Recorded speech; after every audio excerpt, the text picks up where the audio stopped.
السلام علیکم ورحمۃ اللہ وبرکاتہ۔ آج ہم پڑھتے ہیں پہلا کلمہ، اور اس کے اندر وہ غلطیاں جو اکثر ہو جاتی ہیں اور ہمیں پتہ بھی نہیں ہوتا۔ سب سے پہلی غلطی، پہلا کلمہ طیب، تو یہاں پر لفظ کلمہ نہیں، لفظ کلیمہ۔ دوسری غلطی، طیب مینا پاک، تو طیب مینا نہیں بلکہ طیب معنی پاک۔ اور تیسری غلطی، لا الہ الا اللہ محمد الرسول اللہ، تو یہاں پر اکثر لوگ محمدر پڑھ لیتے ہیں، تو دال کے اوپر دو زبر، تو دو زبر نہیں دو پیش ہیں، محمدر۔ تو میرے ساتھ اس کی پریکٹس کریں، انشاءاللہ عز و جل ٹھیک ہو جائے گا۔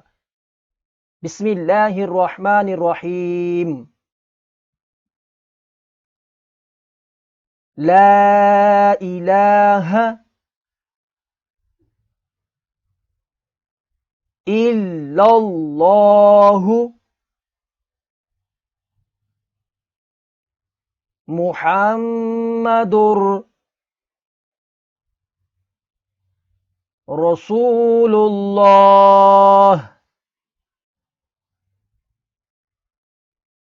تو اس طریقے سے آپ اس کی پریکٹس کریں، انشاءاللہ عز و جل آپ اس کو اچھے سے سیکھ جائیں گے۔ نیکسٹ ملتے ہیں اگلے کلمے کے ساتھ، تب تک کے لیے اجازت، دعا میں یاد رکھیے گا۔ السلام علیکم ورحمۃ اللہ وبرکاتہ۔ اللہ حافظ۔